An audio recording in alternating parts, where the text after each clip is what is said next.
Hello students, welcome to your first lecture in this format. As you know, we have completed our three chapters in chemistry.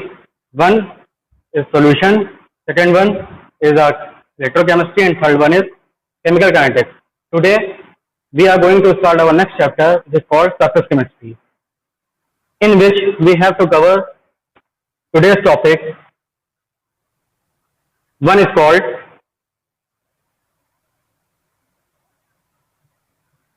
introduction of surface chemistry, adsorption and absorption.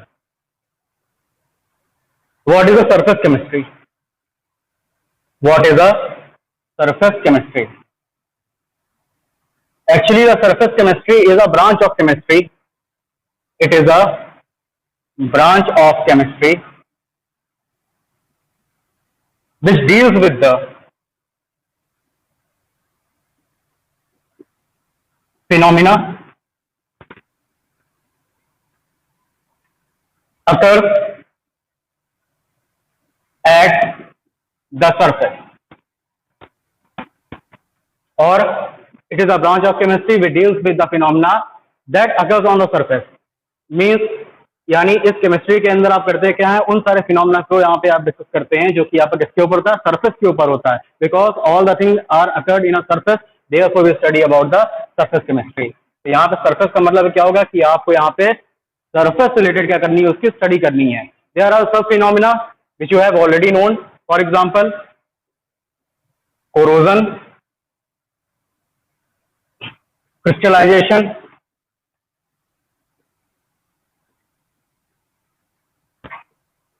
catalysis and so on. These are example of some phenomena which occurs on the surface, which is the corrosion, crystallization and catalysis. Now here we focus on the mostly the two topics which come under surface chemistry. There are the two important topics around which all the surface chemistry are occurred.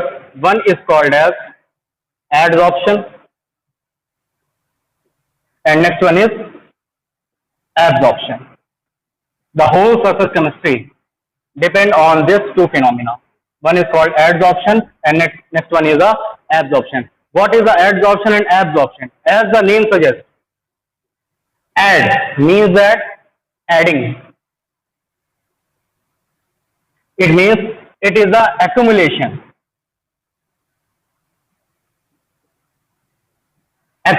of particles or molecules on the surface of a solid or liquid.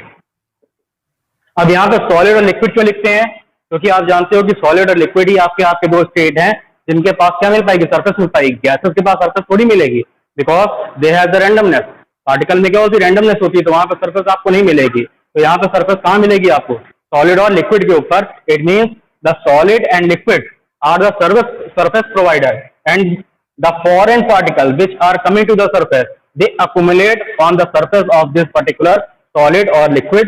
It means suppose करो आप यहाँ पे क्या solid है, उसका ये piece था, अगर इसके ऊपर कोई पार्टिकल आएगा तो कहाँ पे उसके एड्सॉर्प्शन होगा, उसका इसके सरफेस के ऊपर.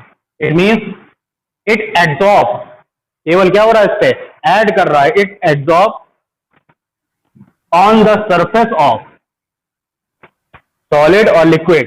यानी ये जो पार्टिकल हैं विच कम फॉर एड्सॉर्प्शन, जो पार्टिकल आते हैं एड्सॉर्प्शन के लिए, दे आर कंसिडर्ड एज एडसॉर्बेट. यानी वो पार्टिकल जो एड्सॉर्प्शन के लिए बाहर से सरफेस के ऊपर ऐड होते हैं, those particle are considered as adsorbate. And the surface provider substance, यानी वो सब्सटेंस चाहे वो आपका सॉलिड हो चाहे वो लिक्विड हो, जो पर्टिकुलर सरफेस को प्रोवाइड करता है, the surface provider substance is called as adsorbent. ये दो वर्ड को बहुत ध्यान रखिएगा, adsorbate and adsorbent. Adsorbent means that material which provide the surface. जो सरफेस को प्रोवाइड करेगा वो क्या होगा आपका, एडसॉर्बेंट होगा। And the particle which come to the surface for addition are considered as adsorbate. जो पार्टिकल बाहर से आते हैं किसपे, सरफेस के ऊपर ऐड होने के लिए, those particle considered as adsorbate. तो यहाँ पे बेट और यहाँ पे बेंट, इन पे ध्यान रखना आप।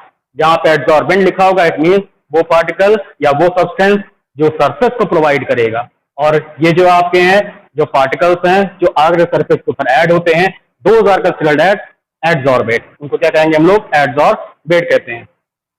सिंपली अगर इसको आपको क्लियर करना हो, वी ऑल नो दैट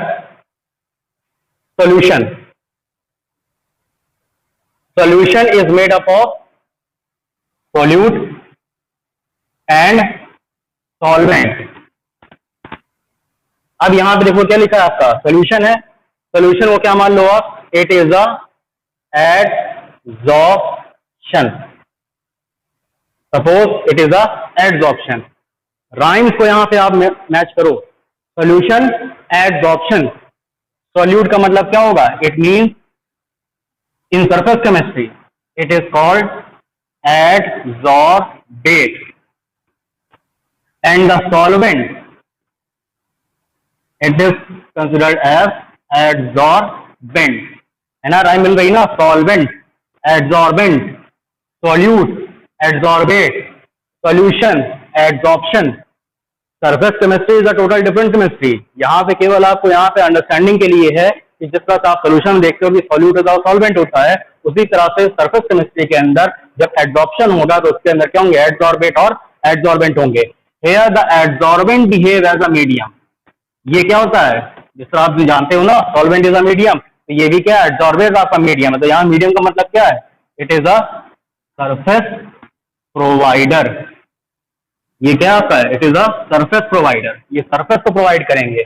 और ये क्या होंगे, इट इज द पार्टिकल और द मॉलिक्यूल कम फॉर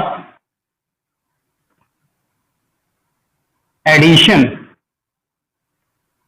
किसके ऊपर, on the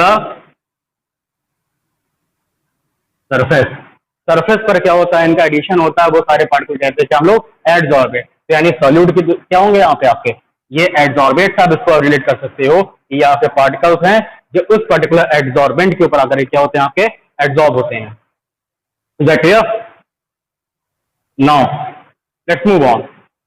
for example, let's take some example. O2 gas, Cl2 gas, H2 gas, it adsorbs on the surface of charcoal। अब ये बताओ, O2 gas, Cl2 gas, H2 gas adsorb on the surface of charcoal। तो यहाँ पे charcoal क्या हुआ, it is a surface provider, and those substance which is a surface provider are considered as adsorbent. तो ये क्या हो गया इसका, adsorbent. O2 gas, Cl2 gas and H2 gas which come for adsorption on the surface of charcoal, therefore it's considered as adsorbate। ये क्या हो गया, इसके लिए आपके एडसॉर्बेट हो गए। एक और एग्जांपल देखो, let's take one more example. आपने देखा होगा when we purchase any bag, आप मार्केट में जाओ, कोई भी आप बैग को परचेज करो, उसमें आप देखो क्या होता है, छोटा सा पाउच होता है। द पाउच कंटेन्स, ऐसे लिखा होता है ना, ऐसे देखा होगा, इस तरह से उसमें पाउच होता है। The pouch contains silica gel. उसमें क्या होता है आपका, सिलिका जेल होता है, और सिलिका जेल के अंदर क्या होते हैं, सिलिका के पार्टिकल्स होते हैं। इस तरह से उसमें लिखा होता है डो नॉट ईट दिस, है ना, उसमें लिखा होता है इसको खाइएगा नहीं। तो यानी इस पर्टिकुलर सिलिका जेल के पाउच के अंदर क्या होता है, सिलिका के पार्टिकल्स होते हैं। किसके लिए अच्छे होते हैं, to absorb, to absorb moisture, कि उस बैग के अंदर मॉइस्चर से क्या कोई प्रॉब्लम ना है, उसके लिए क्या होता है आपका, वहां पे सिलिका जेल के पाउच को डाल दिया जाता है। तो मॉइस्चर किसके अंदर होता है, एयर के अंदर।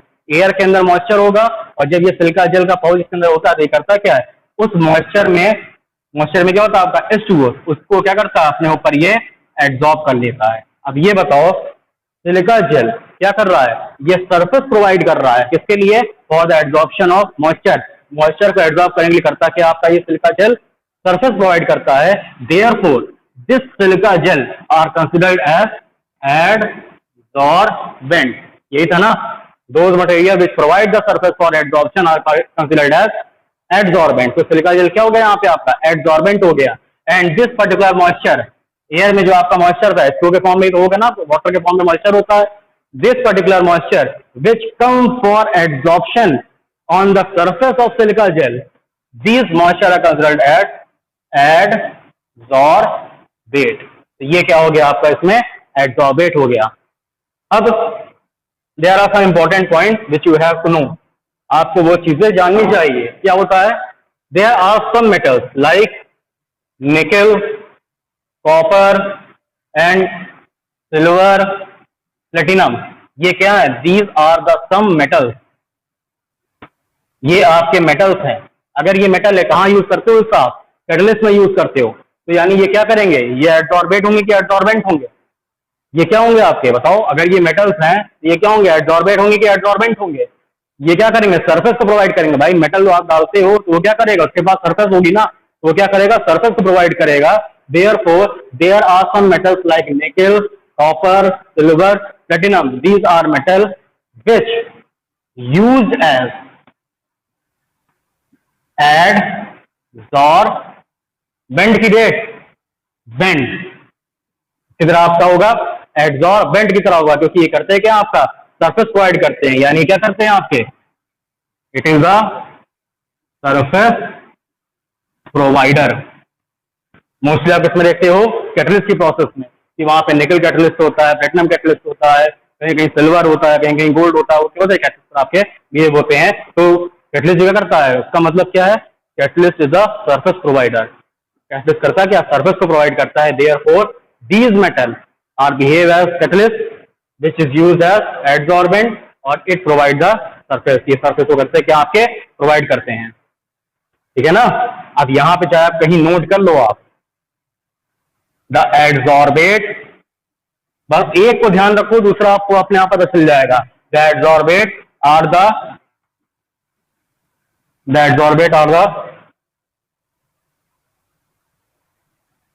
पार्टिकल्स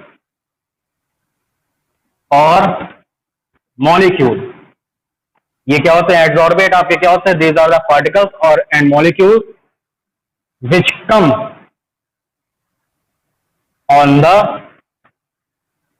सरफेस, जो सरफेस के पास आते हैं, यानी ये क्या होंगे, वो पार्टिकल या मॉलिक्यूल होंगे जो सरफेस के पास में आते हैं, यानी ये पार्टिकल होंगे जो सरफेस के पास क्या होते हैं, इसके लिए आते हैं आपके एडसॉर्प्शन के लिए आते हैं, ठीक है ना।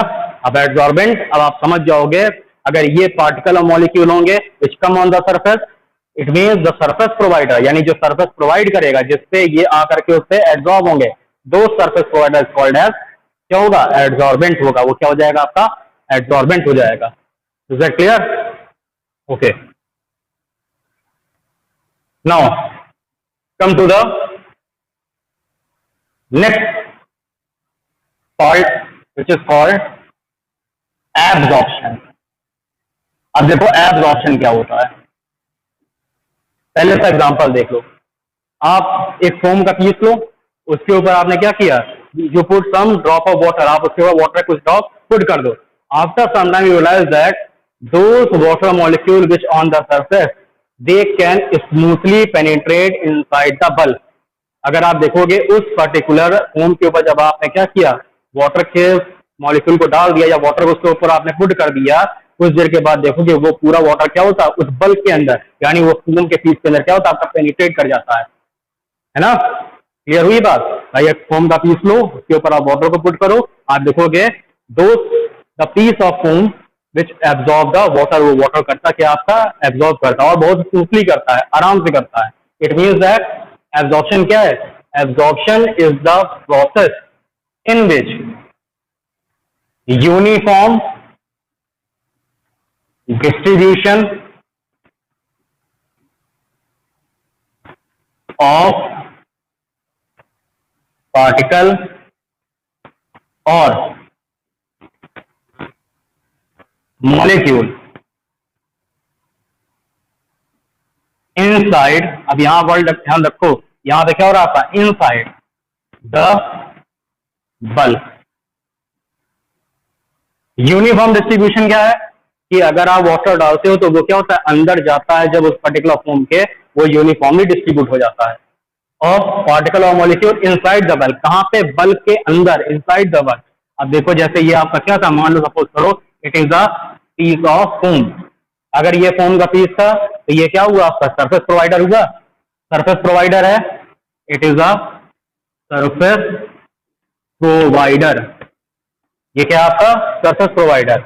एंड द वाटर मॉलिक्यूल, इसमें जो आपका वाटर का मॉलिक्यूल आता है तो ये क्या होगा आपका, ये आपका वो पार्टिकल होगा जो इसके लिए आ रहा है, आपका एब्जॉर्प्शन के लिए आ रहा है। तो ये वाटर का मॉलिक्यूल जब इस सरफेस पे आता है तो धीरे धीरे क्या आता है, क्या इस सरफेस के अंदर ये पेनिट्रेट कर जाता है। और इसका पेनिट्रेशन कैसा होता है आपका, यूनिफॉर्म डिस्ट्रीब्यूशन होता है, यानी इस बल्क के अंदर क्या होता है आपका, ये यूनिफॉर्मली क्या होता है आपका, डिस्ट्रीब्यूट कर जाता है। Therefore, this definition are written as the uniform distribution of particle or molecule inside the bulk। ये क्या है आपका, ये वही बल्क है। बल्क का मतलब क्या होता है, एक बड़ा पीस, यानी ये वही फॉर्म का मॉलिक्यूल सरफेस है या वही फॉर्म का ये मटेरियल है, तो हम कहते हैं कि यहाँ पे बल्क के फॉर्म में कंसिडर करते हैं, जिसके अंदर क्या होता है, वाटर के मॉलिक्यूल का पेनिट्रेशन हो गया। Is that clear? तो यही जो पेनिट्रेशन होता है, this penetration is called as absorption. ये क्या होगा आपका, एब्जॉर्प्शन होगा। अब similar to the adsorption, adsorption में क्या कहा था हमने कि those material which provide the surface, जो सरफेस को प्रोवाइड करते हैं, those are considered as adsorbent, ठीक। And the particle which come for the adsorption, और वो पार्टिकल जो एडजॉर्प्शन के लिए आते हैं, दोज पार्टिकल कंसिडर्ड एज, क्या कहते हैं उसको, एडजॉर्बेट। बस थोड़ा सा यहाँ पे नेम क्या होगा आपका, डिफरेंट हो जाएगा, क्योंकि यहाँ पे क्या होता है, एब्जॉर्प्शन है, तो एब्जॉर्प्शन में हम दो टर्म यूज करते हैं। The first term is absorbent, वहां पे क्या था, एडजॉर्बेट, क्योंकि एडजॉर्प्शन था, यहाँ पे क्या था, एब्जॉर्बेट है, क्योंकि यहाँ पे क्या हो रहा है, एब्जॉर्प्शन हो रहा है। तो अगर ये एब्जॉर्बेट है तो दूसरा क्या होगा इसमें, एब्जॉर्बेंट, और एब्जॉर्बेंट क्या होगा, this is the surface provider, and absorbent, AB, absorbate are the particle or molecule which come for absorption।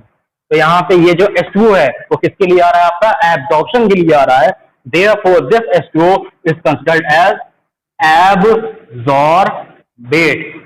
क्या कहोगे आप, absorbate कहोगे।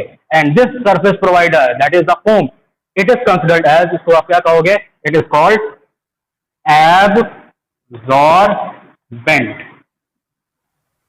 ये क्या होगा आपका, एब्जॉर्बेंट हो जाएगा। बस खाली only the name different, name difference है, बाकी फीचर वही है।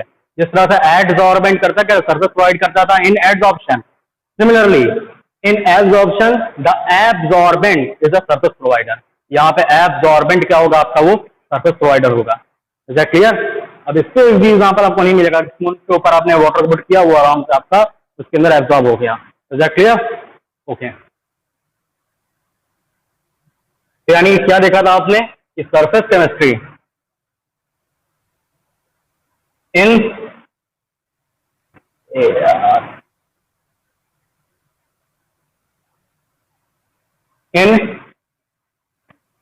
सरफेस केमिस्ट्री, सरफेस केमिस्ट्री में क्या देखा था, there are the two important point, one is called absorption and next one is adsorption। इसमें क्या था, एक था आपका absorption and this one is called adsorption. What is the difference, क्या होगा इनके बीच में डिफरेंस, द एब्जॉर्प्शन क्या होगा, it is a bulk phenomena. Bulk phenomena क्यों है, because the entire process occurs inside the bulk, क्योंकि यहाँ पे जो पूरी प्रोसेस किसके अंदर होती है, बल्क के अंदर होती है। मॉलिक्यूल कहां चला जाता है, बल्क के अंदर, यानी फोम की पीस के अंदर क्या होता है, वाटर का मॉलिक्यूल पेनिट्रेट कर जाता है, therefore it is called bulk phenomena. And adsorption, it only occurs at the surface, क्योंकि ये केवल किससे होता है, सरफेस के ऊपर होता है, therefore it is called as surface phenomena. And what is our lesson? Lesson is of surface chemistry. It means we have to focus on only adsorption. क्योंकि हमारा मेन चैप्टर क्या होगा, सरफेस केमिस्ट्री है ना, उसकी स्टडी किसमें होगी, जहां पे सरफेस फिनोमेना होगा। सरफेस फिनोमेना कहां पे हो रहा है, केवल एडसॉर्प्शन में होता है। केवल हम करते क्या, इस पे फोकस करते हैं इंस्टेड ऑफ एब्जॉर्प्शन। एब्जॉर्प्शन पे ना करके हम किस पे करते हैं, केवल एडसॉर्प्शन पे करते हैं, क्योंकि ये किससे हो रहा है, आपका सरफेस कर रहा है। अब ये बताओ, is it possible without adsorption the absorption will occur? क्या ये पॉसिबल है कि बिना एडसॉर्प्शन के एब्जॉर्प्शन हो जाए? नहीं पॉसिबल है।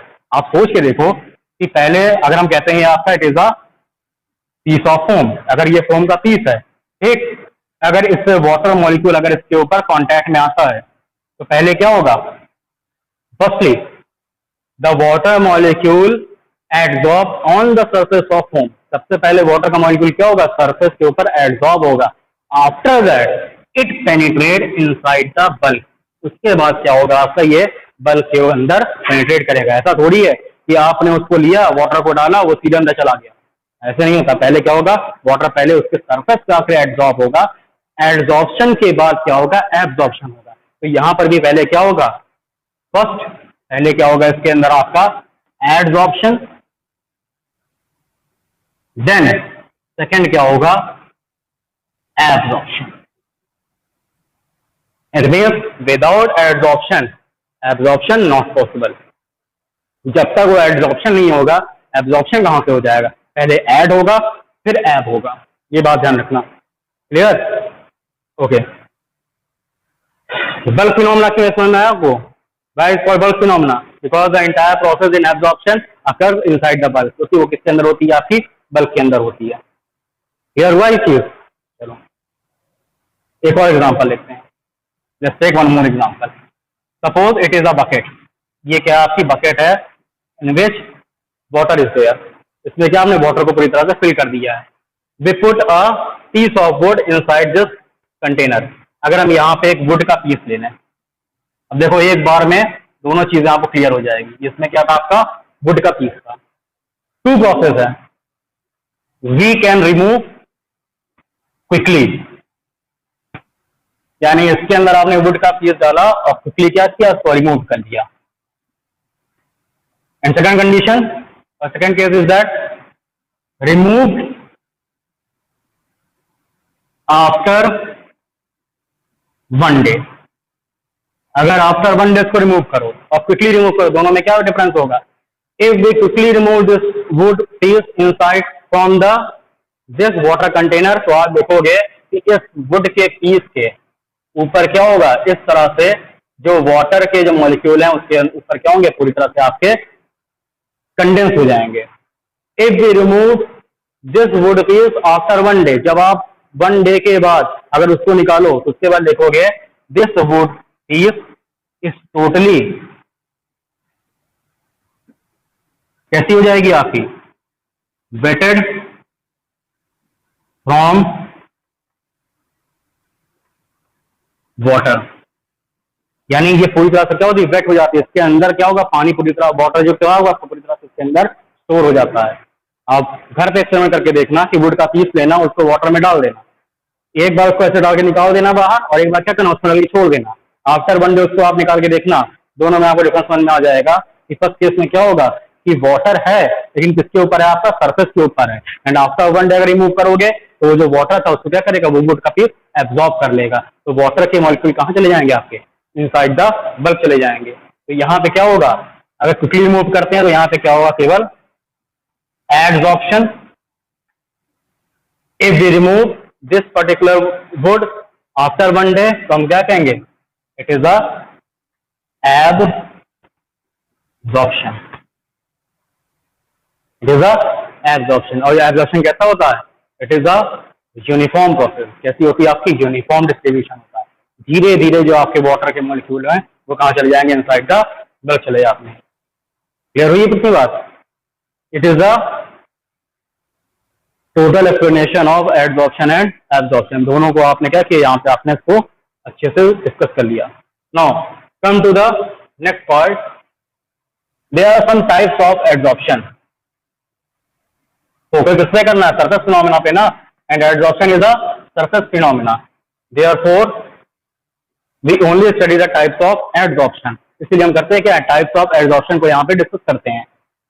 On the basis of concentration of adsorbate, बहुत ध्यान सुनना, on the basis of concentration of adsorbate. Adsorb concentration कहाँ पे होगा आपका? सरफेस पे होगा.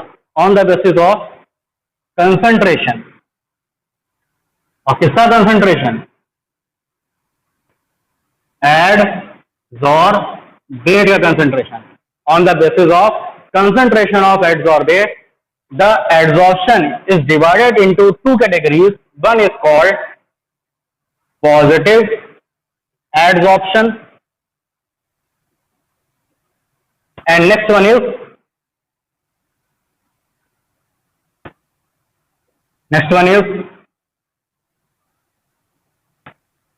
negative adsorption.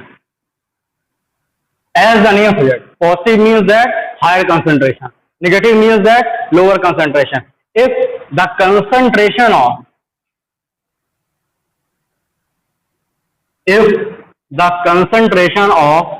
adsorbate,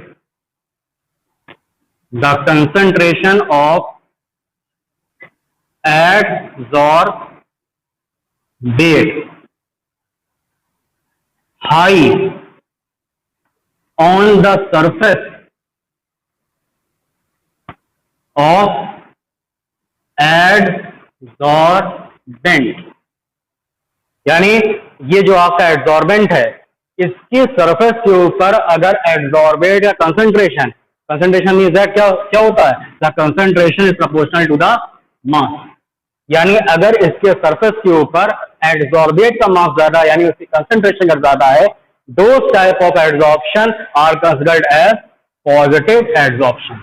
यानी सरफेस के ऊपर, सपोज करो ये क्या थी आपकी? एक सरफेस थी. अगर इस सरफेस के ऊपर अगर एडसॉर्बेट का जो कंसंट्रेशन अगर वो हाई होगा, this type of adsorption is considered as positive adsorption. वो क्या हो जाएगा? आपका पॉजिटिव एडसॉर्प्शन हो जाएगा. तब निगेटिव में क्या होगा? अब बहुत ध्यान से समझो, निगेटिव एडसॉर्प्शन में क्या होगा? Negative adsorption. अब आपका ये मन कर रहा होगा, जब पॉजिटिव में कंसंट्रेशन ज्यादा तो नेगेटिव कंसंट्रेशन क्या होगा? ऑब्वियस है वो कम होगा, है ना. बस उसी को थोड़ा सा और क्या करना है यहाँ पे? इलैबोरेट करना है.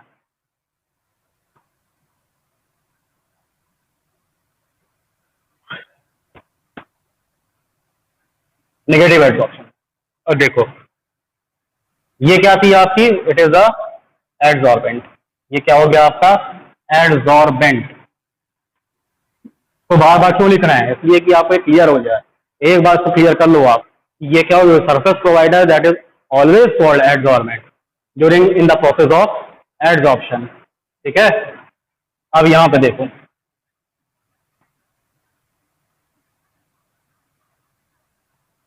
और कंपेयर करो इससे.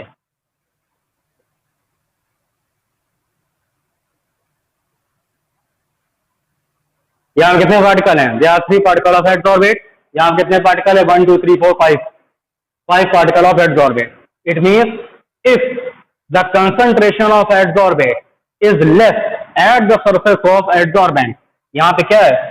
Less concentration of adsorbate on the surface of adsorbent, this particular adsorption is considered as negative adsorption. In other words, we can say that here the solvent particles कौन से आपके? adsorbent के particle. The solvent particles tend to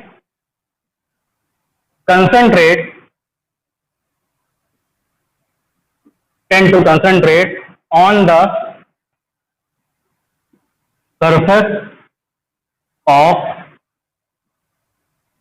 adsorbent. यानी एडसॉर्बेंट के ऊपर क्या होगा? Solvent particle concentration क्या होगा? आपका ज्यादा होगा इन कंपेयर टू एडसॉर्बेट, या सिंपल वर्ड में अगर आप देखो, if the concentration of adsorbate less on the surface in comparison to solvent particle or adsorbent particle, those adsorption considered as negative adsorption. अच्छा है, इसको आप इलेबोरेट करके लिख दो, चाहो तो इसकी आप टेक्निकल डेफिनेशन को देखो, the solvent particle tends to concentrate on the surface of adsorbent. सीधी सी बात है, अगर एडसॉर्बेट का कंसंट्रेशन कम होगा तो सरफेस है ना, सरफेस किसकी है आपकी, एडसॉर्बेंट की है, तो एडसॉर्बेंट के पार्टिकल का क्या होगा, आपका कंसंट्रेशन हाई होगा। सिंपल सी बात। Is that clear?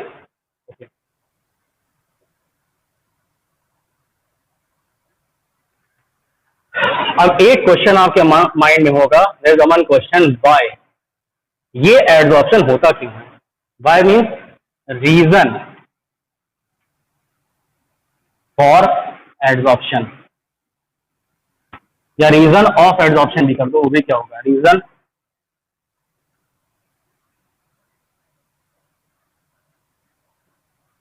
Of adsorption. क्यों होता है एडसॉर्प्शन, क्या जरूरत है एडसॉर्प्शन होने की, तो उसको आप समझो in different case. Case one, इसको आराम से देखो, आपको चीजें क्लियर हो जाएंगी। Suppose it is a container in which liquid is present, इसके अंदर क्या आपका लिक्विड प्रेजेंट है, वाटर आप लिक्विड में पुट कर दिया। वाटर क्या है आपका, वाटर आपने देखा था इट इज अ सॉलिड और लिक्विड बिहेव एज अ एडसॉर्बेंट, वो करते क्या आपके एडसॉर्बेंट की तरह बिहेव करते हैं, यानी ये वाटर क्या आपको वर्क करेगा, आपका it work as surface provider. अब ये सरफेस प्रोवाइडर है, तो क्या वाटर के अंदर पार्टिकल नहीं होंगे, बिल्कुल होगा। तो केस वन में अगर हम देखेंगे कि यहाँ पे आपका वाटर का जो पार्टिकल है वो क्या, अगर केस वन में इनसाइड द बल्क, यानी जब पार्टिकल क्या होता है, मॉलिक्यूल कहाँ होता है, इनसाइड द बल्क होता है। It means in case one when the molecule inside bulk, bulk का मतलब क्या होगा, खूब ढेर सारा, खूब ज्यादा क्या होगा आपका, इस तरह खूब ढेर सारे मास, बड़ा सा मास। अगर बल्क के अंदर पार्टिकल होगा तो it is obvious that it is surrounded by other particle, वो अदर पार्टिकल से क्या होगा आपका यहाँ पे सराउंडेड होगा। And the force of attraction which work on this particular central particle from each surrounded particle is equal, यानी इस पर्टिकुलर सेंटर पार्टिकल से ये जो आपके सराउंडेड पार्टिकल हैं सब क्या करेंगे, इक्वल अमाउंट में, यानी इक्वल पोटेंशियल से क्या करेंगे, अट्रैक्शन फोर्स को यहाँ पे पुट करेंगे। तो अगर ये जितना फोर्स ये लगा रहा था, सपोज करो इट अप्लाइज 5 न्यूटन, तो ये भी क्या करेगा, 5 न्यूटन का फोर्स लगाएगा, ये भी क्या करेगा, 5 न्यूटन का लगाएगा, ये भी क्या करेगा, 5 न्यूटन का फोर्स लगाएगा। यानी फोर्स क्या है, ऑल डायरेक्शन ऑफ फोर्स क्या आपकी यहाँ पे सेम है। If the force is same from all direction, it means this particular force is considered as balanced force. यहाँ पे फोर्स क्या होगी आपकी, बैलेंस फोर्स होगी। अगर हर तरफ से फोर्स आपकी इक्वल लगती है, यानी इधर से अगर आप उसको के अंदर पुल करो, इधर से हम पुल करें, अगर आपका पोटेंशियल और मेरा फोर्स का पोटेंशियल दोनों क्या होगा, एक दूसरे से इक्वल होगा, यानी जितने फोर्स से आप इसको पुल कर रहे हो उतने फोर्स हम भी पुल कर रहे हैं, तो ये ना आपकी तरफ शिफ्ट होगा ना ये मेरे तरफ शिफ्ट होगा, ये जहां पे वहीं पे रहेगा। इट मीन्स इसमें क्या अप्लाई हो रही है, बैलेंस फोर्स। तो यहाँ पर भी क्या होगा, जितना अट्रैक्शन रिपल्शन होगा इसमें देख लो, जितना इधर से आपने उसको प्रेस किया, उधर से मैंने भी क्या कि उसको प्रेस किया, दोनों की फोर्स इक्वल है, तो इसमें क्या होगा, कोई भी इसके अंदर कोई डिस्टर्बेंस क्रिएट नहीं होगा, जैसा था वैसा ही आता बना रहेगा। क्यों, क्योंकि यहाँ पे क्या होती है, बैलेंस फोर्स होती है। If the force is balance, अगर फोर्स बैलेंस है, it means that it show stability, वो क्या होगा, स्टेबल होगा। जब फोर्स बैलेंस है, जब कुछ हो ही नहीं रहा है, इक्वल फोर्स इस पे अप्लाई हो रही है, तो ये क्या होगा, स्टेबल होगा, जहां था वहीं पे रहेगा। तो वही काम यहाँ पे होता है in case one when the molecule inside the bulk, जब मॉलिक्यूल बल्क के अंदर होता है, तो बल्क के अंदर क्या होता है, इसके ऊपर बैलेंस फोर्स होती है, जो सराउंडेड पार्टिकल है उसके ऊपर करते क्या, इक्वल अमाउंट ऑफ फोर्स पे अप्लाई करते हैं, बैलेंस फोर्स होती है। ये कंपाउंड क्या होता है, ये पर्टिकुलर मॉलिक्यूल क्या होगा, stable. We all know that if the molecule is stable, आपको पता है the stability is inversely proportional to the reactivity, है ना। As the stability increases the reactivity decrease, दोनों में क्या होता है आपका इनवर्स रिलेशन होता है। अगर ये कंपाउंड आपका स्टेबल, ये मॉलिक्यूल सॉरी आपका ये मॉलिक्यूल आपका स्टेबल है, if this molecule is stable inside the bulk, it means it is क्या होगा आपका, इट इज नॉन रिएक्टिव। वो कैसा हो जाएगा आपका, नॉन रिएक्टिव हो जाएगा, उसमें कोई भी रिएक्शन नहीं होना, वो क्या होगा पूरी तरह से स्टेबल है, तो क्या हो जाएगा आपका नॉन रिएक्टिव। अगर नॉन रिएक्टिव है तो ये बताओ, अगर पार्टिकल आपका नॉन रिएक्टिव है तो उसमें क्या होगा आपका, एनर्जी से देखो, energy is inversely proportional to stability. If the stability is maximum then the energy is low. अगर ये आपका स्टेबल है, नॉन रिएक्टिव है, इट मीन्स की एनर्जी क्या होगी, लेस एनर्जी, एनर्जी क्या होगी आपकी, बहुत ज्यादा लेस होगी। Is that clear? तो किसकी एनर्जी क्या होगी यहाँ पे आपकी, बहुत ज्यादा लेस होगी। क्लियर हुई बात?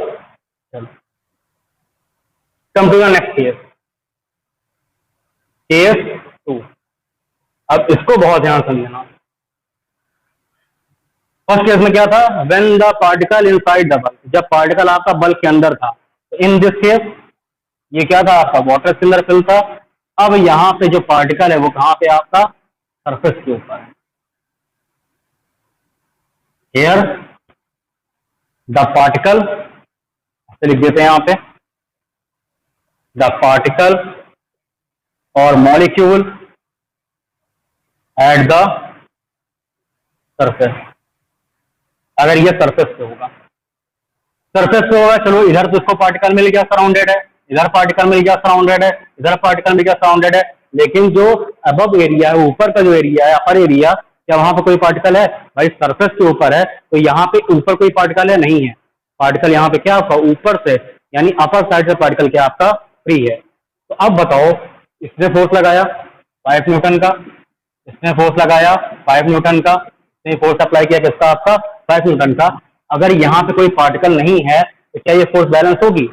कभी नहीं होगी। क्या ये फोर्स बैलेंस होगी अगर यहाँ पार्टिकल नहीं है? भाई यहाँ पार्टिकल होगा, कहते हैं कि the particle surrounded the this particular surface particle.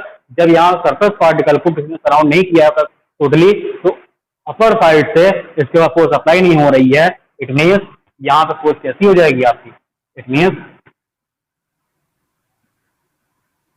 It relies unbalance force. अगर फोर्स अनबैलेंस हो गई तब क्या होगा, फोर्स अनबैलेंस होगी तो क्या होगा, less stability.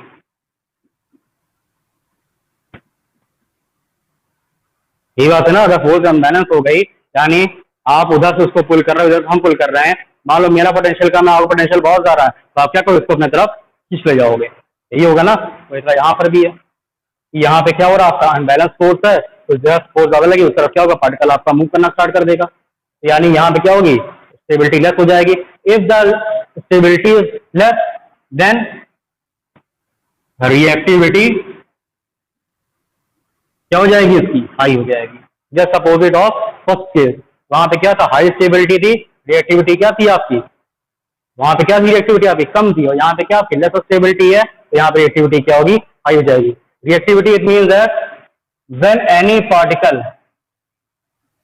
Come to the surface, जिसकी हाई रिएक्टिविटी है ना, it attracted this particular foreign particle. अगर कोई फॉरेन पार्टिकल इस सरफेस की तरफ आता है टूवर्ड द सरफेस, तो this particular surface molecule attracted this foreign particle. तो बाहर से जो पार्टिकल आ रहा है उसको क्या करेगा, ये सरफेस का जो पार्टिकल की तरफ अपने तरफ अट्रैक्ट करेगा। किस लिए अट्रैक्ट करेगा, to balance, to balance its unbalance force. यानी पहले क्या थी, अनबैलेंस फोर्स थी, तो इस अनबैलेंस फोर्स को बैलेंस फोर्स में कन्वर्ट करने के लिए वो क्या करेगा, इस फॉरेन पार्टिकल की तरफ वो क्या करेगा, अट्रैक्ट करेगा, उसको अपनी तरफ अट्रैक्ट करेगा, जिससे उसकी फोर्स क्या हो जाएगी, बैलेंस हो जाएगी। After the balancing of this force तब क्या होगा, इसकी जो स्टेबिलिटी है,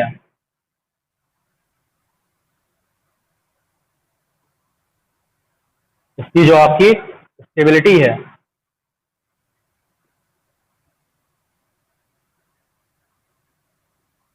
स्टेबिलिटी क्या होगी, इसकी हाई हो जाएगी।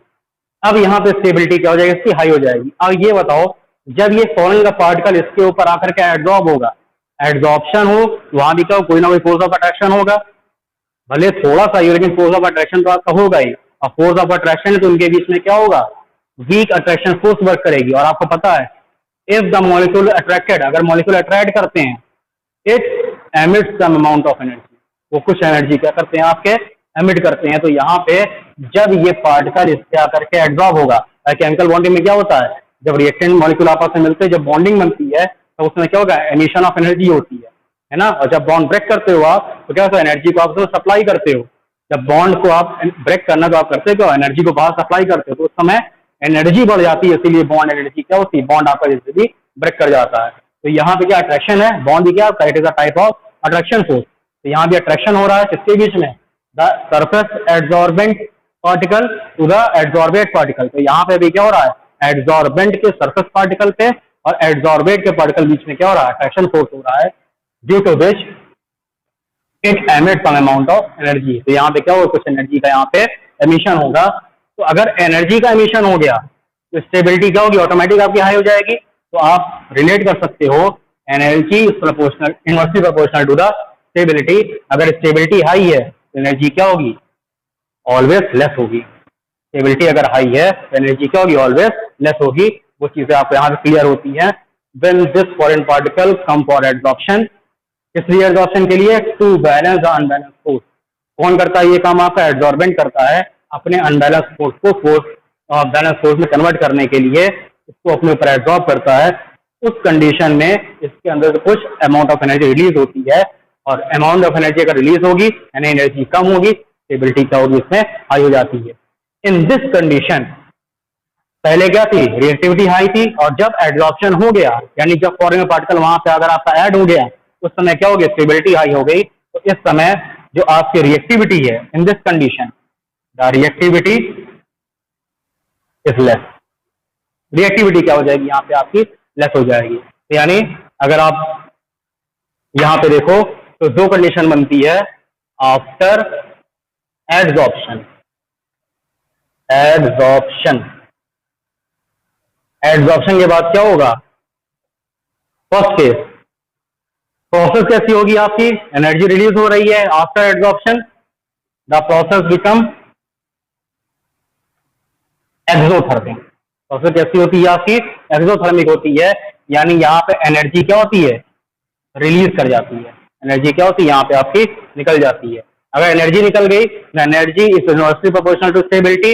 एनर्जी अगर इसमें एमिट हो गई तो स्टेबिलिटी क्या होगी, आपकी ज्यादा हो जाएगी। याद है ना, the energy inversely proportional to stability. As the energy decreases the stability is increase. तो यहाँ पे क्या होगा, स्टेबिलिटी इंक्रीज कर जाएगी। If the stability increases then the reactivity decreases. Adsorption की बात कर रहे हैं कि जब स्टेबिलिटी बढ़ जाएगी, रिएक्टिविटी क्या हो जाएगी, यहाँ पे कम हो जाएगी। ठीक, नेक्स्ट पॉइंट हुआ क्या, इसमें रीजन पता चला, बाय द एड्सॉर्प्शन अकर, क्यों एड्सॉर्प्शन होता है, रीजन फॉर एड्सॉर्प्शन एक ही रीजन है इसका, टू बैलेंस द अनबैलेंस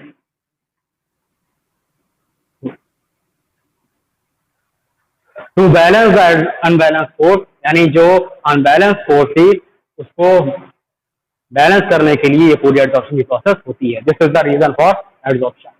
अब उसके पीछे की आपकी पूरी जो प्रोसेस थी वो सारी ये सब एक्सोथर्मिक है, स्टेबिलिटी हाई हो जाती है, रिएक्टिविटी कम हो जाती है। कब, आफ्टर एड्सॉर्प्शन। एड्सॉर्प्शन होने के बाद अब इतनी भी कम नहीं होती है, उसके पीछे आप आगे पढ़ोगे किस तरह से आगे प्रोसेस काफी चलती है।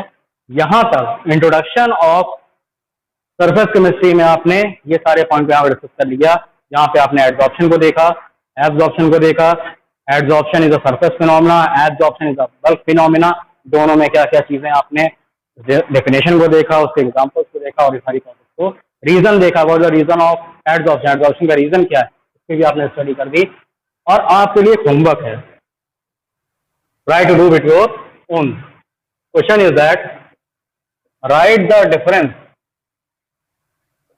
between adsorption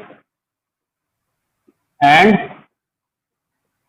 adsorption, दोनों के बीच में आपका डिफरेंस क्या है उसको आप यहाँ पे क्या करिएगा, तो अपने से वहां पे मेंशन करने की कोशिश करना।